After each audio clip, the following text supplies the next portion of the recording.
Pakistan's former Prime Minister Imran Khan has called for a planned election rally after his supporters were arrested for defying a ban on public gatherings.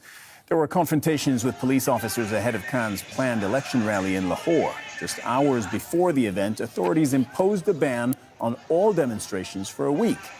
Well, joining me live from Lahore is former Prime Minister Imran Khan. Sir, thank you very much for joining the program. First of all, your reaction to the government deciding to ban rallies just as your supporters were taking to the streets. Well, just to give you the background, the Supreme Court asked the President of Pakistan to fix an election date. That date is fixed for the 30th of April, which means 50 days left. So my party decided to do an open our election campaign by a rally in Lahore today. The police had given us permission. They had approved the route of the rally. And suddenly this morning, the permission was taken away, but not just taken away. We had these heavy contingents of police, and these people coming to attend a peaceful rally were hit with tear gas shells, water cannon with some chemical in it, which people are still recovering from. And then police just charging these protesters, breaking their cars, and so many people got injured. But one, Bilal, this guy was killed in police custody. How do you interpret what you're describing as this government back and forth on the rules about holding a rally? Well, the issue is that the government, all the 12 parties sitting in government and their backers, they're petrified of elections. Because so far, in the last 8 months, out of the 37 by-elections, my party has won 30 out of them. So they're petrified of general elections. They did not want the general elections. We went into the Supreme Court, and the Supreme Court then decided to hold elections, and this date of 30th April was announced by the president.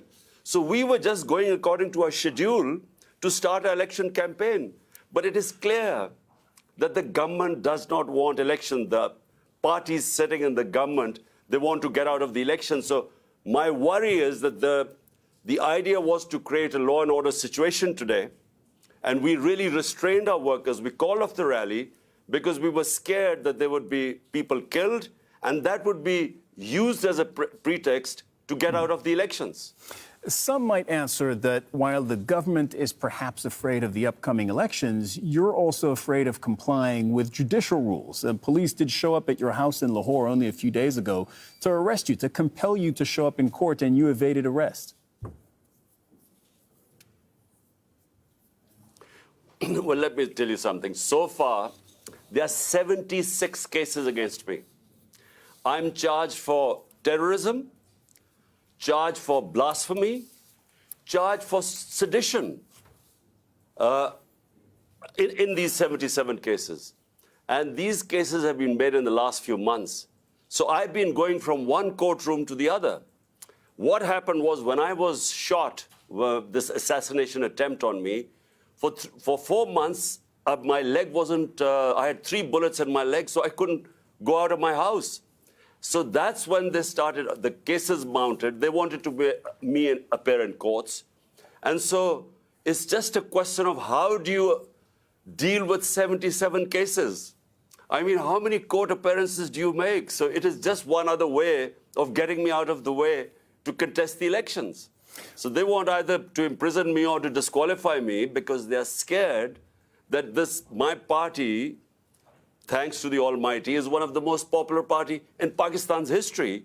So because they're scared, that's why they're trying to find ways either to get out of elections or get me out of the way. There are provincial elections, as you mentioned, in April, and then national elections later this year. If they both go ahead as scheduled, can you legitimately run in national elections if, as you say, there are 70-plus cases currently pending against you? All the cases, I'm afraid, are frivolous. Whenever they go into a court of law, these cases will be dismissed. Now imagine, I just give you an example. There's a terrorism. I'm supposed to have committed Sir, terrorism. sorry to interrupt, but and if that's the case, and if that's why, if that's what you believe, why didn't you show up in court? Because I couldn't show up in court. There were reasons why I was injured. So for a lot of time, for 4 months, I was house-ridden. I couldn't really, my leg wasn't, the doctors would not allow me to travel. And they knew it. But before that, I was attending all court cases.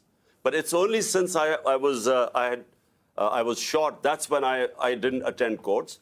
And since then, I have again. But look, it's physically not possible to attend so many court cases. So my lawyers are trying to sort of work out a schedule. The second problem is security. My life is under threat because the people who try to assassinate me are in power. And so we've asked from the courts, we want protection. The court must give me protection before I can appear in courts. Because, I repeat, the people who I have nominated in my assassination attempt are sitting in power. Right, and just for our viewers, I want to make clear that they deny that, including the Prime Minister, who said he has nothing to do with the shooting against you late last year. How do you see the rest of this year playing out for you with these 2 elections coming up? Well, you know, the biggest concern right now for my political party is to protect me because there's a serious threat to my life. And the reason is, I repeat, that these people sitting in power are petrified of losing the elections, which they will, which is why they don't want elections. So the question is, how do I campaign and yet have a secure enough environment? Question is, how do I go to these courts? I made 3 court appearances, and unfortunately, there was just no protection there. That's why we've approached the court and said, look, there must be some police protection. But problem is, the people who are supposed to protect me are the ones who are trying to kill me.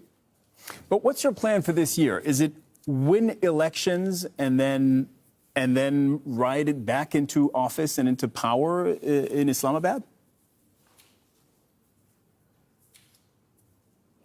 Well, the elections, national elections, are scheduled for October. But because we were in power in 2 of the 4 provinces, we dissolved our assemblies here. And so to hold elections, so the Supreme Court then asked the president to give a date, which is 30th April. And on 30th April, we hope to contest in these 2 provincial assemblies, which we were already in power. And what we were hoping was that since it's 65% of Pakistan, these 2 provinces, there would be a national election. And the idea for national election is because our economy has gone into a tailspin. Pakistan is facing the worst economic crisis in its history. So the idea was to hold elections, which would then bring political stability and which would then bring economic stability. So this is really why we went for elections in our 2 provinces. Imran Khan, former Prime Minister of Pakistan, thank you very much for coming on the program today.